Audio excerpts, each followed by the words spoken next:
Welcome to the 2011 edition of the BC Preview for HRP. Hi and welcome. My name is Big Barramundi Akira Costa, and this is the 5th year in a row I've actually provided some sort of preview show or racing show for HRP listeners. And it's obviously being a 5th year anniversary, I want to do something a little bit more formal and a little bit more interactive. So here I am in person saying hello to you all around the world, from America to Europe, even to my fairy friends in Australia here.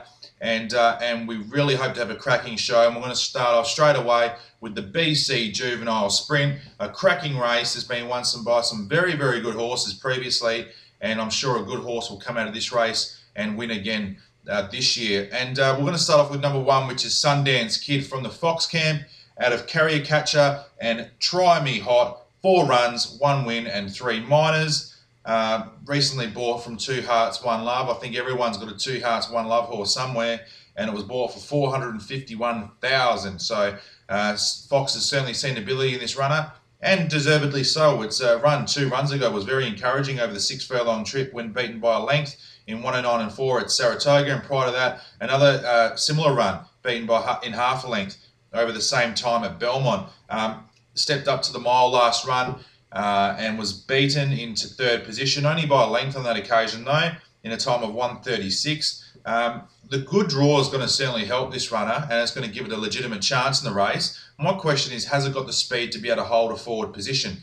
If it gets shuffled back to worse than midfield, I think Sundance Kid will struggle, and hence I've left it out of my top 4. But look, Sundance Kid, if you think it can actually hold a forward posse, is certainly one for your multiples. Now, number 2 is Flying Destiny for 5A Racing out of Date with Destiny and Flowers Flyer. 4 runs, 2 wins and a minor. Currently a 91 rater, 71,000 in prize money. A last start victory at Hawthorn in over the 6 furlong dirt trip in 109 and 4. So quite similar times to number 1, Sundance Kid.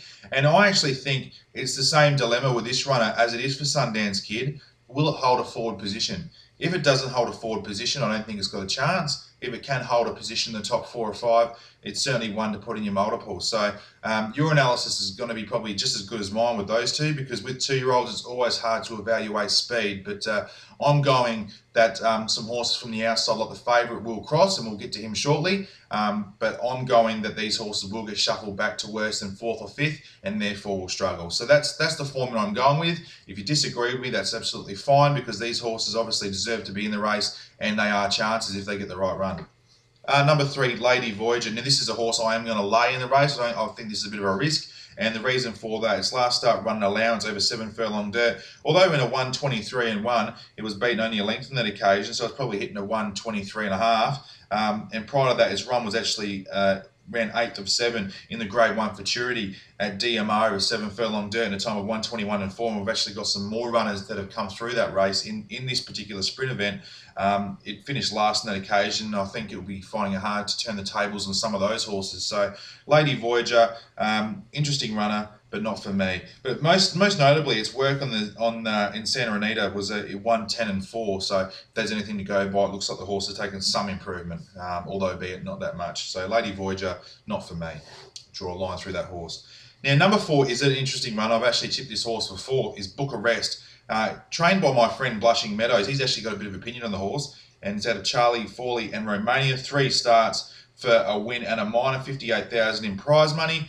And this is actually, Blushing got it third hand, shall I say, because originally Yehudi had it, sold it for 5,000. A Nightmare Racing, who had 1 run with it and didn't like it, got rid of it for 9,000. Blushing took it on, got a first start win, then a $55,000 race at Woodbine, and then sent it to Belmont in a Grade 2 where it finished 3rd. And had it drawn better than post position 8, I think it would have been closer. I've tried to get a form line through that race, and it's quite hard. I think there's only one other runner in this particular event that's actually gone through that race. But Bucharest, with the better draw, I think he can get the 1 out, 1 back position.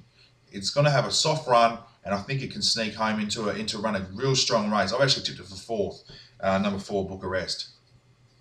Now, number 5 is the favourite, Guilty as Sin. Now, we've actually got some markets that I'll put on the screen after the preview of this event, and they've been proudly provided by Australia-wide. Let's Race. So Guilty as Sin is the Australia-wide's favourite at 6-4. And out of the Riggins Racing Camp, it's a HRP bred galloper out of Alibi and Lady Blackfoot. It's the informed 2-year-old in this event. 6 starts, 4 wins, 2 minors. Currently a rating of 98. And has got $396,000 in prize money, and this is its acid test today. It stepped up in journey to the 1 mile and 1/16th trip last time, where it was beaten by a length. It was a very good run when led most of the way, so there's certainly speed from it. Prior to that was great over the 7 furlong trip in 1:21 and 4 at DMR, and also won the Juvenile Grade 3 at Hull. Prior to that in 1:09 and 2, and where it led most of the way and kicked away to win by 3 lengths over the concluding stages. It was a very good performance. And look, Guilty as Sin is certainly deservedly favourite with its form line. I am looking for value in this race. I have not put it on top. The reason I have not put it on top is for 2 reasons, actually. Is one, I don't like its... Look, I'm going to give Riggins Racing the benefit of the doubt here, but there was a work on the 17th of October where it hit a 1:13 over the 6 furlong trip. Now, he might have been tinkering with ads, and that's fine, but I've got a feeling this horse has been up for a long time. It's been racing pretty much every month consistently since April, and I'm just wondering, has it come to the end of its campaign? Is it finished for this campaign? I'm going with yes. I believe it might be finished, and if that's the case, I don't think it will win. But look, Guilty as In is the favourite at 6-4, I believe, and there has been a strong support and a consistent flow of money for the horse, I have been told. So Guilty as Sin is the favourite. I've actually put it in for 3rd place, Guilty as Sin.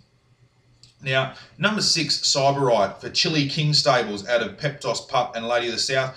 4 starts, 2 wins and a minor, $144,000 in prize money. This is my second pick, Cyberite. I think this horse is taking really good improvement out of its races, and that's been proven by its recent 5 furlong dirt work at Churchill Downs when it hit a 58 and 4, just coasting. And that was a really encouraging work for me. Last start, it stepped over the longer trip as well, over 1 1/16th, and was beaten. It was beaten by a length when running 5th, but prior to that, it won at Saratoga over the 6 furlong dirt in 1:09 and 4. And I actually think the horse has improved somewhat since that run. I think Cyberite is a real smoke in this race. If Guilty as Sin does cross the field and late, I think Cyberite's going to get a lovely card across and sit on the outside of it. And come into the straight, Cyberite might have too many guns for Guilty as Sin, and there's one I think will be coming over the top of them, and we'll get to him shortly. But Cyberite definitely worth putting in trifectas, and I've tipped it for 2nd. Number 7, Extinguisher. Now, this is a horse that does tend to get back in its race, and I think this will be one of the horses that will be right back last in the field or second last in the field, unless tactics by Pan, he wants to press on with the race. But I think this horse's racing pattern indicates the horse will drop back and then try to come home late. Its last start run was good, albeit at the time not that flash, and that was at LAD in a 7 furlong dirt trip in 1:23 and 2, and you only have to look at differences in time between Guilty as Sin over 7 furlong dirt and Extinguisher. There's close to 2 lengths, which is about 12. There's close to 2 seconds, which is about 12 lengths. So, but Extinguisher does get back. There's plenty of speed on in the race. If 4 or 5 trainers like to they happen to go look horse lead or lead the field or something like that, or push early, it could really help a back marker like Extinguisher to run home. I haven't got it in my top 6. But, you never know, it could be a blowout chance if there is speed on up front. Now, this is my tip. Number 8, Luke Duke for JKK Racing Stables out of Time Bandit and Uncommitted. 6 runs for 3 wins. No minors, $151,000 in prize money. But most notably, 3 of its wins have come from its last 4 starts.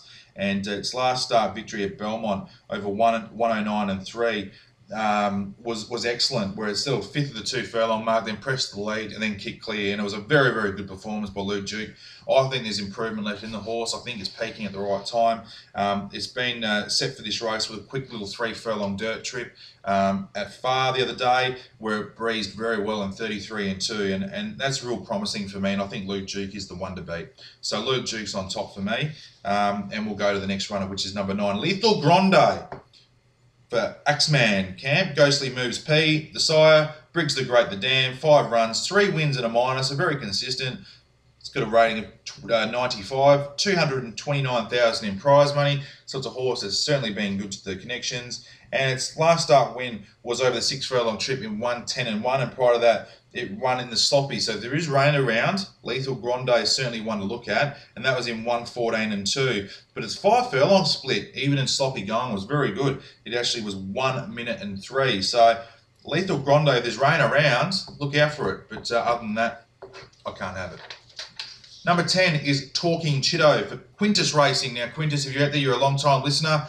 Thanks very much for your support over the years, and best of luck to you in this event. It's great to see you having a runner in this big race. It's out of Shillup Chitto and enough talk. 6 starts for 4 wins, no minors, 111,000 in prize money. It's been successful at its last 2 outings, and its last start win was quite encouraging when actually sitting just off the speed and coming home to win by a head in 109-4 at CRC.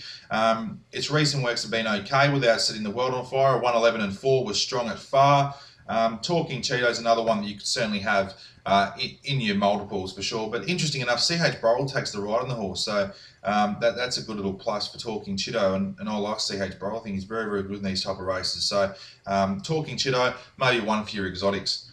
Now, number 11 is Mr. Bay for Running Farms. Now, this is quite a little interesting story here, but it's out of Mr. Messi and I'm a Ewer Bay. 5 lifetimes for 2 wins and 2 minors, 106,000 in prize money. Currently a 98 rated, which is quite good.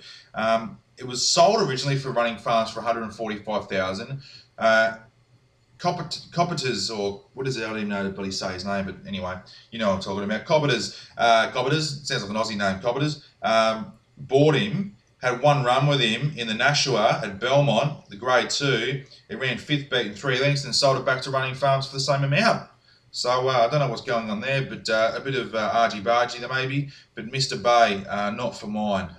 His recent work was quite good, 59 flat at Churchill Downs. So Mr. Bay, not for me, I'm laying it. Number 12 is Don Philippe for Alabata Stable. Now Alabata, one of the most popular members on the site. It's great to see him starting to get some good quality horses into his camp, and this is another one that looks to have a lot of scope for future. And I like what he's done with the horse in terms of training regime. His first run was over 4.5 furlong dirt, second run 5.5 furlong, then 6 furlong, 7 furlong, 1 mile, 1 and 1/16. He stepped it up every single time beautifully, and it's produced the goods for him on a couple of occasions. Interesting enough, the horse actually only won 60,000 in prize money, and his 2 runs were over this distance, which is the most important factor to worry about, which is 7 furlongs and 6 furlongs. So, stepped to the mile, ran second, beaten a length at AP in 1:36, which is I think the same race as Sundance Kid came out of. But look, Don Philippe, the wide jaw is not going to help it. It is a horse that will get back. I think it'll be back there with Extinguisher. If there's plenty of speed on it, could come home well. But I've decided to leave it out, Don Philippe. But best of luck, Alabata, to you. Now, number 13 is Black Lace Thong. I was actually going to go into the girlfriend's drawer and show some of you fellas out there what a Black Lace Thong looks like. I know it's hard to believe, but I'm sure there is a few of you out there that have never seen one before. So I've got one in there. Maybe later on in the show I might be able to whip it out and give you a quick show. But Black Lace Thong for Strange Fate Stables out of Big Country and Expensively Pink. 6 starts for 1 win and 3 minors. 118,000 in prize money. Coming off the last start only beaten 5 lengths in the Frizette at Belmont. And prior to that, ran second over 7 furlongs in 1:22 at Saratoga, and was also competitive over 6.5 furlong at Saratoga in 1:16-1. If it was drawn better, Black Lace Thong, I would have actually had it in my top 4. You only have to look at its last start. It actually started $1.10 favourite, so there was plenty of support around for the horse. It did make up some ground, so I'm just wondering if the 6 furlong dirt trip, if they go real quick, this could be the one that comes barnstorming home. But look, I'm not convinced that the back markers will get into this race. I think Horse on the Speed will actually kick up and win the race. He might be one that comes home well, but I think he won't run in the top 4. He might be a top 6 selection. But Black Lace Thong, if it was drawn better, I certainly would have him in my multiples. Unfortunately, he's not, so I won't. And we get to the last runner here, number 14, which is Motivator for MM Racing out of another HRP bred gallop out of Pulling Punches and Marguerite. 7 lifetimes for 2 wins and 2 minors. Coming off the last start, 8th, so it ran last. Beaten only 4 lengths on the Champagne at Belmont, and prior to that, ran a good race at Woodbine. over the 1 mile turf in 1:33 and 2. Now, it's interesting to note with this horse as well, its 2 wins have been over 6 furlong and 6.5 furlong trips. Its 6 furlong win was its second start in 1:10, and then its next run over 6.5 furlong was 1:16 and 1. If there's any improvement in this horse at all, it could certainly be a good quality galloper, and I think it will turn out to be a nice little horse for Racing. Its draws is going to kill it in this race. If I was Racing, I'd actually be scratching it, but that's just me. But it's always nice to have a horse in obviously a BC Juvenile Sprint race, and he deserves to be there. I've got no question that this horse, if it drew better, would be right in the finish in probably the top 7 or 8. But I've got a lot of time for Motivator. I think it's one to follow for sure.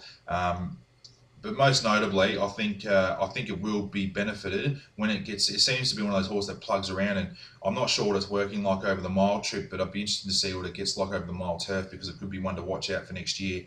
As like a couple of these other horses, like Don Philippe and Extinguisher, they're horses that give back and run home, and they might be worth having a look at for the derbies and stuff like that next year. But look, I'm going to put my selections on the screen shortly, and we'll go on to the next race, which I believe is the BC Juvenile Fillies Turf.